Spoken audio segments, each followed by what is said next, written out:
So how do you then move forward in such a climate that seems to be very hostile at the moment? Yeah, well, one thing we do is we now put together a kind of glossary for policymakers.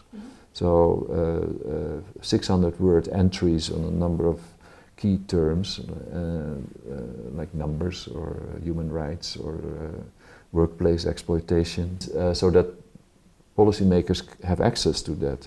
And that might be important because what we also see is that some of the civil servants actually are also unhappy with this abolitionist craze at the moment. But they have to listen to their political bosses, and so they cannot do very much. They're hamstrung by it. But they do go to meetings that this platform organizes and listen at least. So it's not a homogeneous facade. There are cracks in it. The sex worker advocates valiantly try to get a seat at the table. And so one of the arguments that we make over and over and over again is that we need more collaborative governance. If there's one thing that works, it's collaborative governance. Why? For various reasons. Because the moment you sit down with sex workers and look them in the face, the world changes. They become human beings. It's a very, very well-known argument actually in moral philosophy. You can disagree on an abstract level till you're blue in the face, but the moment you start talking with someone, a concrete person, flesh and blood, then suddenly a dialogue is possible. There is one country in the world where this happens on a national scale, and that's New Zealand. The success in New Zealand is the strength of the sex worker advocacy organization and their involvement in policy making. So we often, because we conceptualize this so much through the power relations and in particular the unequal power relations, is it possible to have gender equality through good prostitution policy? No, I don't think so. We shouldn't romanticize prostitution. There was a tendency among feminists in the 1980s to romanticize it and see it as a kind of vanguard in the great feminist battle for equal gender relations. These were strong, autonomous women who knew how to handle their sexuality, and they were an example to everybody else. And there was particularly in Germany a sort of related debate that all married women were in fact prostitutes selling their sex for money. It was a very common debate actually. I think I don't buy into that. I think prostitution is a phenomenon that is there in society. It's not always easy to understand why it is there, but like I said, there are other phenomena in society that's also not always easy to understand, like biker clubs or something. I don't want to compare prostitution with biker clubs, but the exotic, you could say exotic phenomena.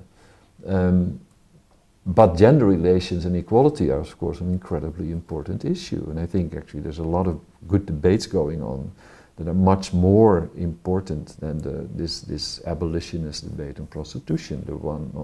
First of all, the Me Too movement. So, sexual abuse in the workplace. It's something that is sadly widely prevalent and should not be there. Very simple. I've been around in academia now for a long time.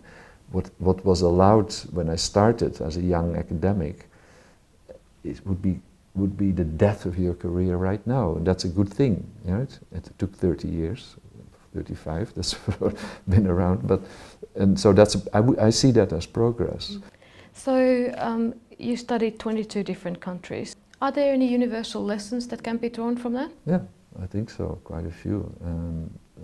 First of all, we should stop repressing prostitution. That's the lesson number one. In over 150 years, throughout, in 22 countries with widely different political cultures, that's the great constant, that all policies are aimed at repressing prostitution. You do it most of the time by sequestration. So, in the 19th century, women were put into special houses, maisons de tolérance, as they call it in France, and now we put them in zones. And zoning laws are very important.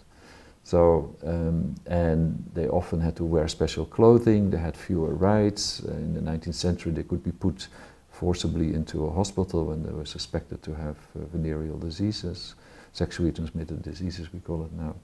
And all those things are still happening in different ways, but it's still the same policy. It has no effect. It doesn't, we can't say much about the numbers, I told you that already. I think we should accept that the numbers are simply not always there. But what we do know is that all these countries certainly had prostitution scenes throughout those 150 years, even at the heyday, for example, of communism, when state repression was enormous in some of the Eastern European countries. You could say, well, but because we repressed it, it didn't expand, at least, right? Well, even that I don't know, because this myth of expansion, unbridled expansion, wherever we look, it never happened. So the Dutch, when the Dutch legalized brothels, the Christian Democrats in Parliament were jumping up and down, saying, "Wow, this will attract thousands of sex workers to the Netherlands." In fact, what we saw was a decline in the number of sex workers, because it became more difficult to run a brothel because of all the regulation around it, and many of them closed. And so in that sense it was a successful law, because the badly managed brothels were closing, right? So we documented. So and then of course now the cities are closing brothels forcibly, but up to then we saw a decline in the number of sex facilities. So a decline in the number of workplaces.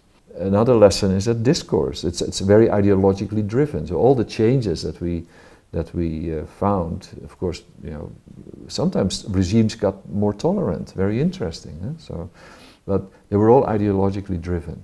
There was no factual basis for any of these changes. In fact, I think still prostitution policy operates in a largely evidence-free zone. And maybe the final lesson is that prostitution policy is morality politics, and it makes it very difficult, even in the best of circumstances, to engage in constructive policy making.